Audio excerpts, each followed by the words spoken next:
Hi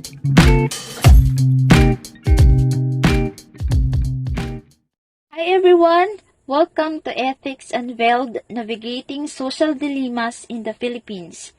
I am Jimmy Isabela, and joining me today are Analivi Casas, Hyacinth Joy Lastra, Samantha Michelle Precioso, and Jeray Salinas. In this podcast, we aim to explore key ethical issues in the Philippines and shed light on LGBTQ rights as our chosen topic. We believe it is essential to have an inclusive society that respects and protects the rights of all individuals, regardless of their sexual orientation or gender identity.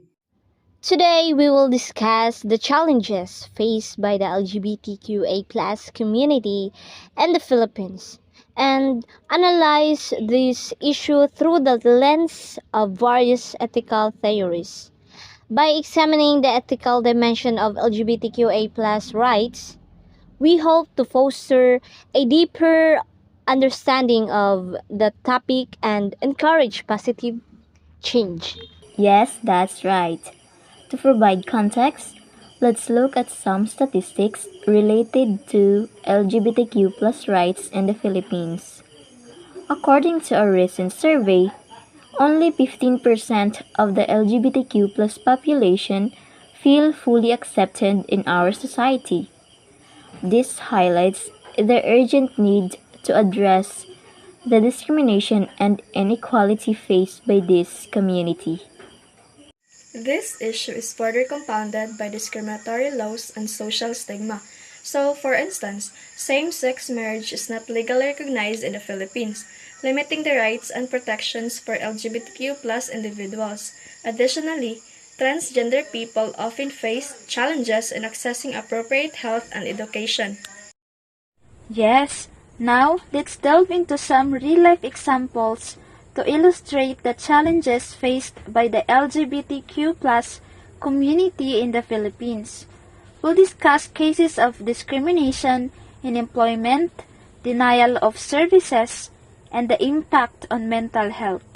Isa din sa mga medyo curious ako na question, no, regarding sa father mo. Kasi you said na before lang, no, nalaman ko na hindi siya approve sa'yo before because nalaman niya na bakla ka. Ano yung mga discrimination mo na pagdaanan bilang part ng LGBTQ community? Pagsasabihan ako na, sus, di ka naman makakatulong kahit mag-Maynila ka kasi ganyan ka. So, na-experience ko din before, sinasama niya ako sa dagat. Pag walang nahuling isda, sasabihin niya, malas ako kasi ako sinama niya. Pag sa school, dapat nandun yung parents, di siya pupunta, nakaka-achieve ka pero may kulang doon sa achievements mo kasi yung father mo parang hindi siya proud sa'yo. Kaya ngayon, up until now, I'm longing for a love ng father. Yung love na yun naman, ang maganda, nakuha ko sa environment na meron ako. Kaya mas lalo akong nag-grow. So madami, sobrang dami. Pero siguro, madami din akong scars doon sa kanya. Actually, until now, yung mga scars nakikita ko pa rin pero naintindihan ko kung bakit ganun na lang yung nangyari kasi mahirap nga lang kami. Baka naiisip lang din kasi syempre pag nasa probinsya, di naman fully yung mind ng ibang tao. Pagdating sa LGBT, hindi nila fully matatanggap yung mga ganun. So mahirap. Tinake ko na lang siya as challenge sa self ko na sooner matatanggap ako and magiging successful ako. Hahanap ako ng paraan na maging successful ako para that time matatanggap ako ng parents ko, ng papa ko.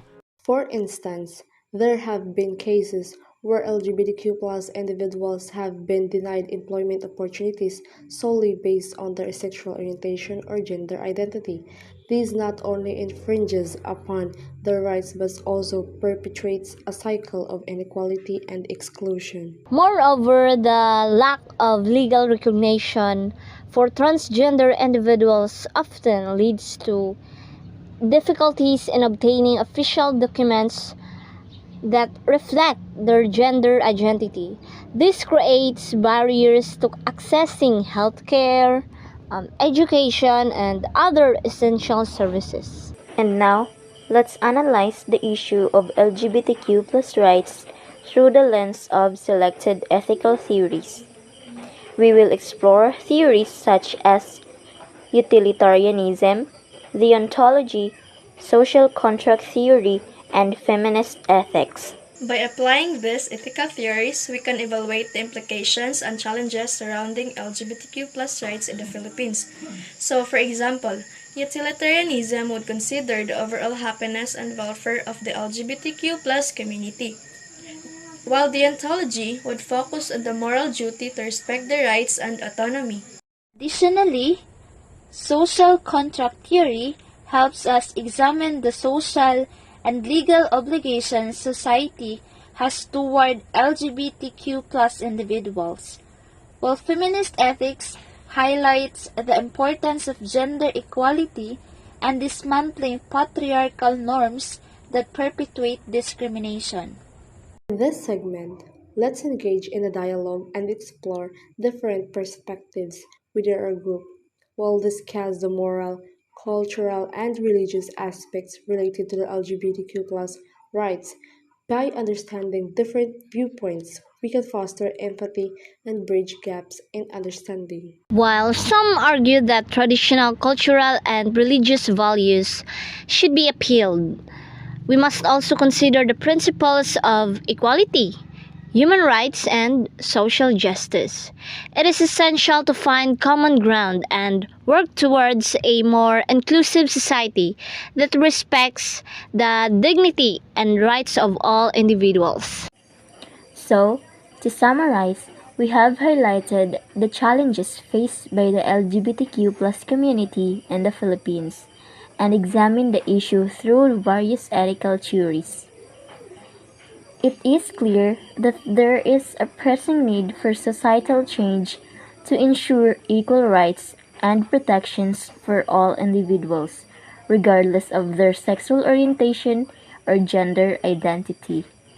We encourage you, our listeners, to reflect on the points discussed today and take action support to local advocacy groups, engage in conversations with friends and family, and raise awareness about the importance of LGBTQ plus rights. Together, we can create a more inclusive and accepting society. Yes, thank you guys for joining us on Ethics Unveiled, Navigating Social Dilemmas in the Philippines. Stay tuned for future episodes as we continue to explore critical ethical issues. Remember, by understanding and addressing these dilemmas, we can make a positive impact and shape a more just and compassionate society.